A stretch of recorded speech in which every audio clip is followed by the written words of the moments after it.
नमस्कार, आप देख रहे हैं न्यूज 18 स्पेशल और सीधे न्यूज रूम से मैं आपसे मुखातिब हूं सुकन्या सिंह। आज न्यूज 18 स्पेशल में बात करेंगे बिहार की सबसे अहम खबर की। जी हां, हम बात करें बिहार की तो इस वक्त बिहार के 10 जिले बाढ़ से प्रभावित हैं। सारण बांध टूटने के बाद गोपालगंज में बाढ़ के हालात बिगड़ते जा रहे हैं। सरकारी मदद तो पहुंच रही है, लेकिन मुसीबत की बाढ़ में वो इंतजाम नाकाफी नजर आ रहे हैं। हर बार की तरह न्यूज 18 की टीम इस बार भी सैलाब के बीच लोगों का संबल बनकर खड़ी है।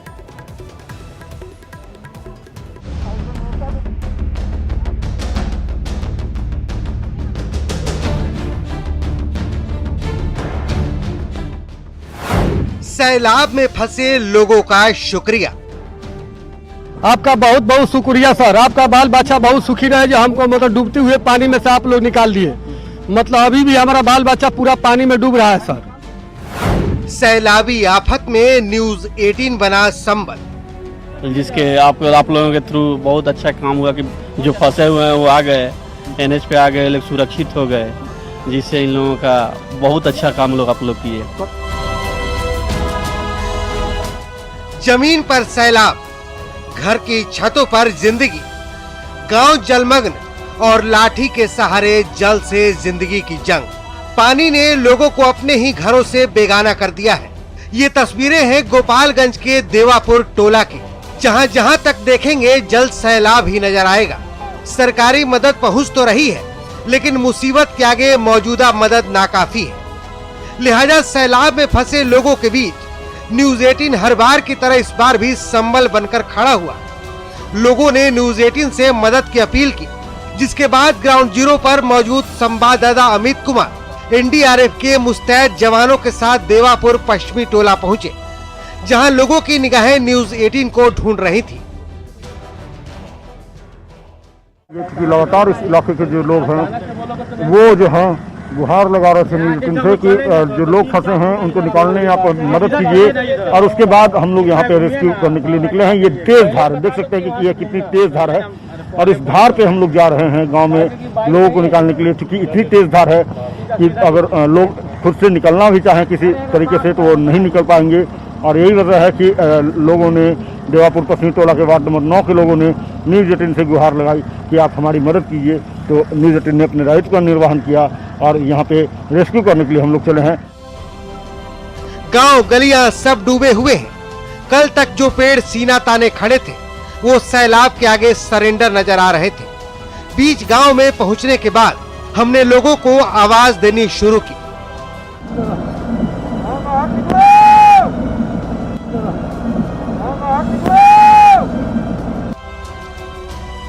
चलते चलते हम एक बिजली के खंभे के पास पहुंचे, जहां मजबूर जिंदगी छत के मुंडेरों से हमारी ओर उम्मीद की नजर से ताक रही थी।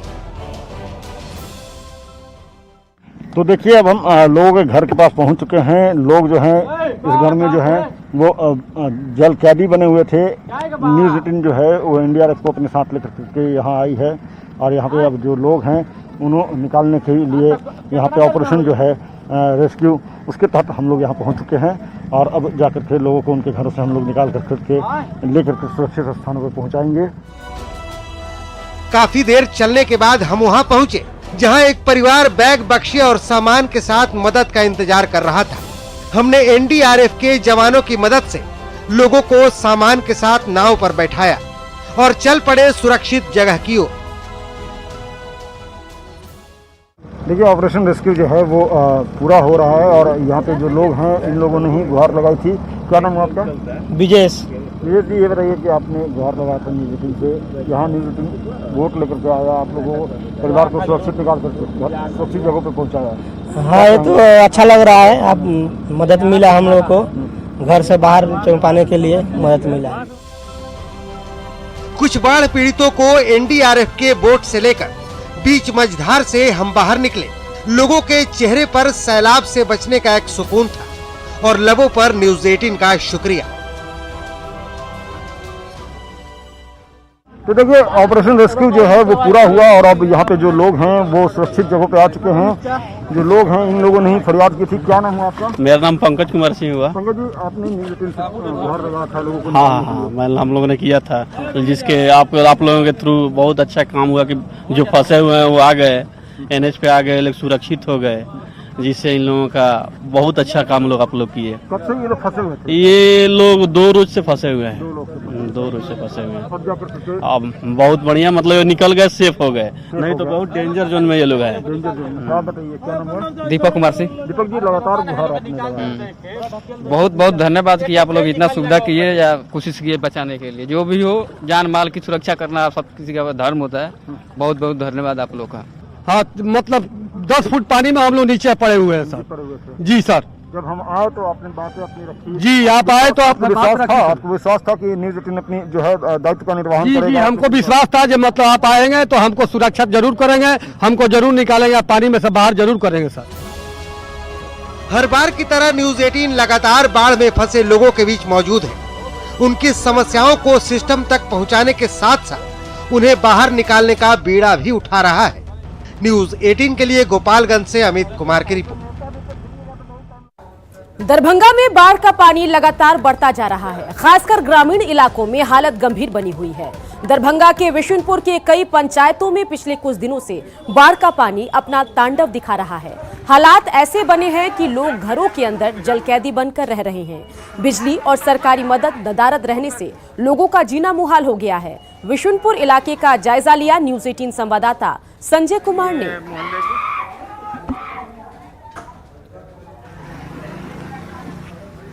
दरभंगा में बाढ़ ने तबाही मचा दी है और इस वक्त हम बिशुनपुर इलाके में हैं और बिशुनपुर इलाके की ये तस्वीर देखिए, घरों के अंदर पानी है और हर साल बाढ़ की तस्वीर कुछ ऐसी ही रहती है, देखने को मिलती है।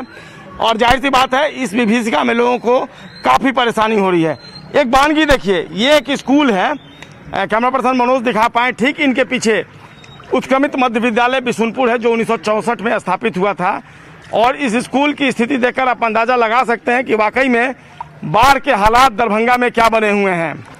जो लोग हैं वो बताने को काफ़ी हैं कि पिछले साल ये बाढ़ नहीं थी, लेकिन इस साल ये बाढ़ आई है और बाढ़ ने अपने साथ ढेरों तबाही भी लाई है। लोग परेशान हैं। हालांकि इलाके के बच्चों के लिए ये जरूर कौतूहल का विषय लिया जाए।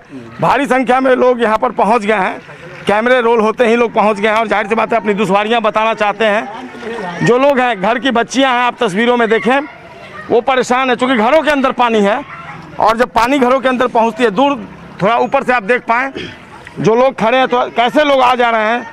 जो घर की लड़कियां हैं, महिलाएं हैं, बच्चियां हैं, बुजुर्ग हैं, वो कैसे आ जा रहे हैं। इस पूरे इलाके में हम बात करते हैं यहाँ के लोगों से कि कितने घरें हैं और कितनी आबादी यहाँ पर है। एक अदर नाव तक यहाँ पर देखने को नहीं मिल रही है और जाहिर सी बात है दुश्वारियाँ और परेशानियाँ जो हैं वो चरम पर दिख रही है। फिलहाल बिशुनपुर इलाके में एक शख्स है, उनसे हम बात कर लेते हैं। क्या नाम है? जी मोहम्मद नाज।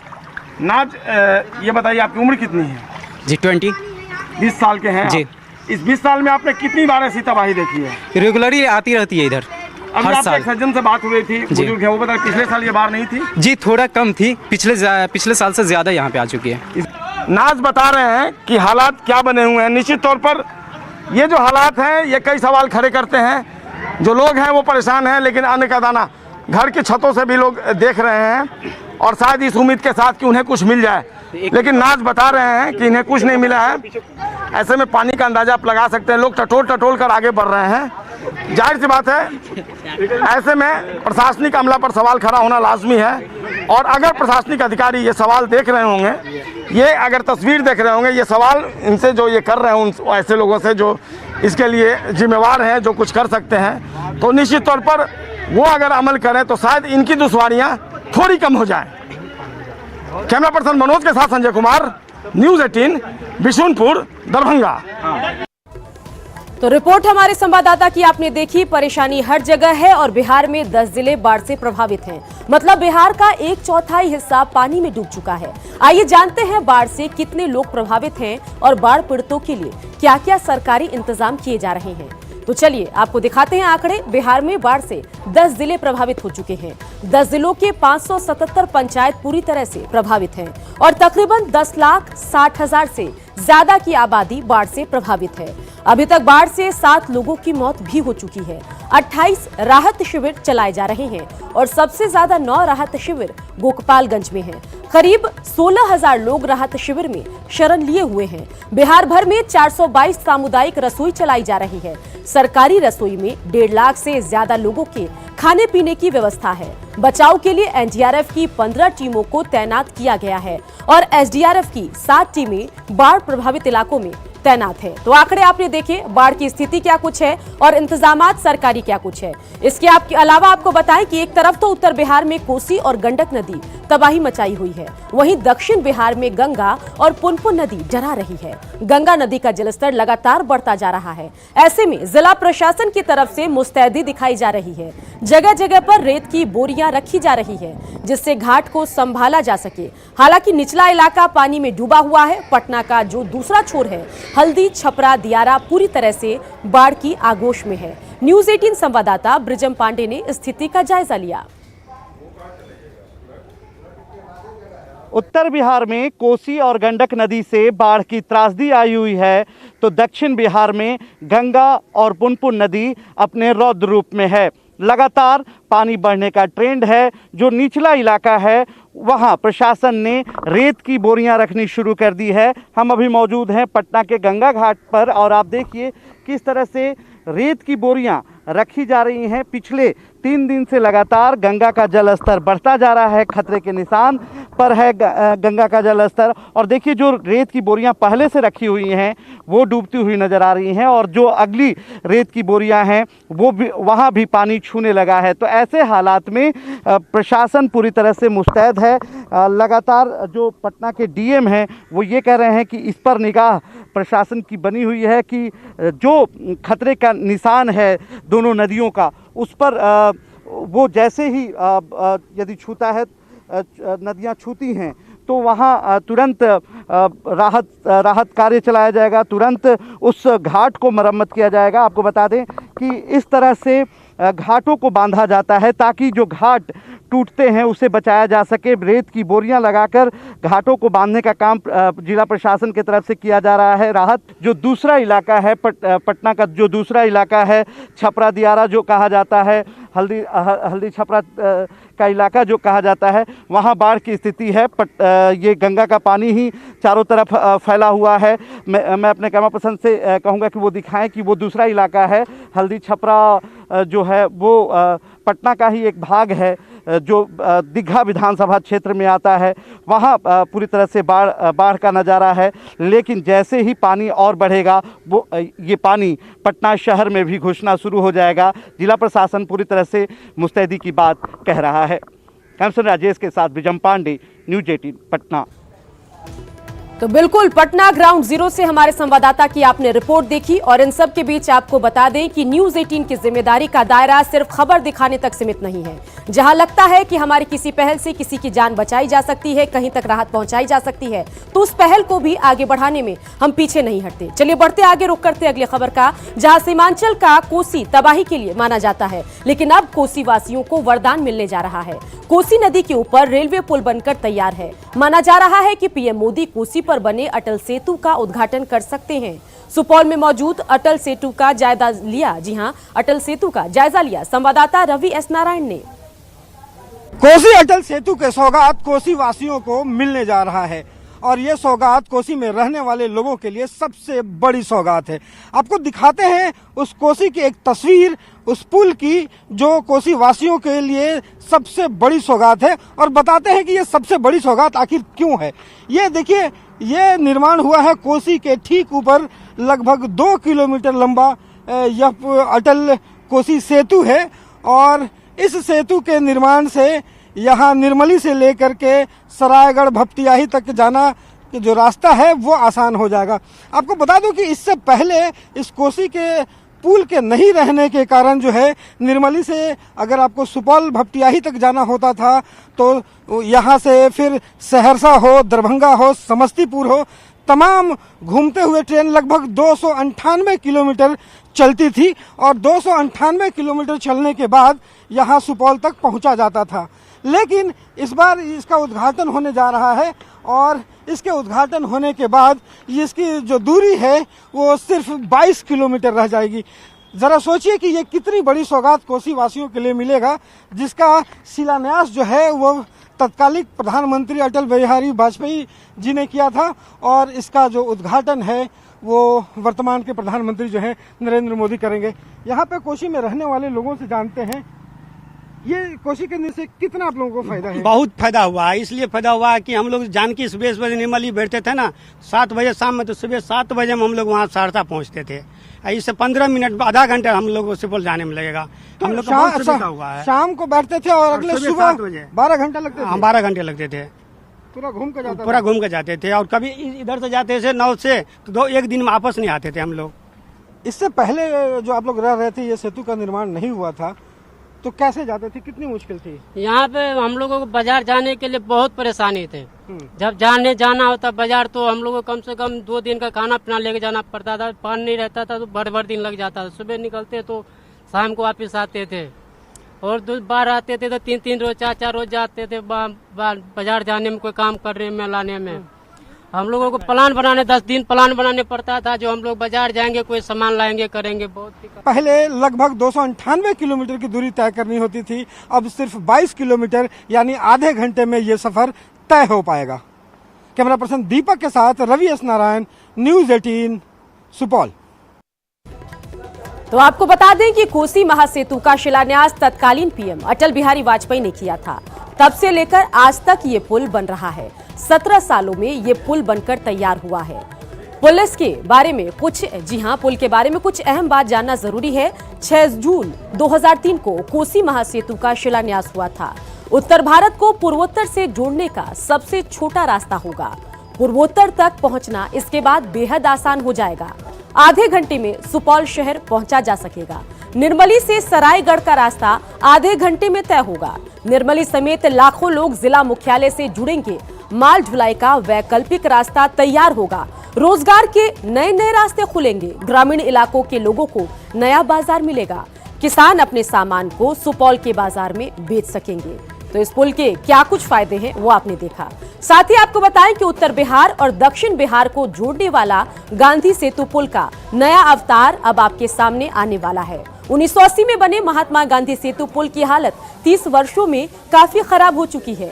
ऐसे में सरकार ने निर्णय लिया कि इसे अलग से बनाया जाए। पहले चरण में महात्मा गांधी सेतु पुल के पश्चिमी लेन को तोड़कर उसे स्टील का स्ट्रक्चर दिया गया है। 31 जुलाई को केंद्रीय परिवहन मंत्री नितिन गडकरी इस लेन का उद्घाटन करेंगे। संवाददाता ब्रिजम पांडे ने गांधी सेतु का जायजा लिया। लगभग 5.5 किलोमीटर लंबे इस सेतु की हालत कुछ साल पहले काफ़ी जर्जर हो गई थी। पश्चिमी लेन पूरी तरह से टूटकर बिखरने लगा था। हादसा कभी भी हो सकता था। सरकार ने आनन फानन में पश्चिमी लेन को पूरी तरह से तोड़ दिया। उसके बाद स्टील का स्ट्रक्चर लगाया गया है।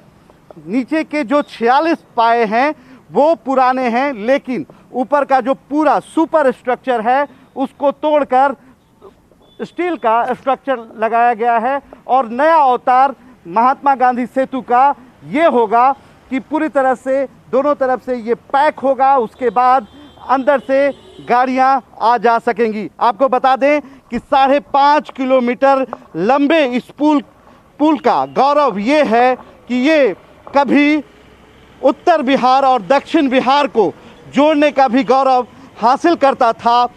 एशिया में सबसे लंबे पुल का गौरव भी इसी पुल के पास था, लेकिन बाद के समय में इसने मात्र 32 सालों में अपना दम तोड़ना शुरू कर दिया था। उसके बाद सरकार ने एक बड़ा फैसला लेते हुए इस पुल को फिर से निर्माण करने की बात कही। आपको बता दें कि 31 जुलाई को केंद्रीय परिवहन मंत्री नितिन गडकरी इसका उद्घाटन करेंगे। वीडियो कॉन्फ्रेंसिंग से इस पुल का उद्घाटन होगा और एक बार फिर से नए पुल पर गौरव के साथ लोगों की गाड़ियां फर्राटे भरनी शुरू करेंगी। कैप्टन राजेश के साथ ब्रिजम पांडे, न्यूज 18 पटना। तो न्यूज 18 स्पेशल में आज के लिए इतना ही, लेकिन देश और दुनिया के साथ साथ बिहार झारखंड की तमाम खबरों को देखने के लिए देखते रहिए न्यूज 18 बिहार झारखंड।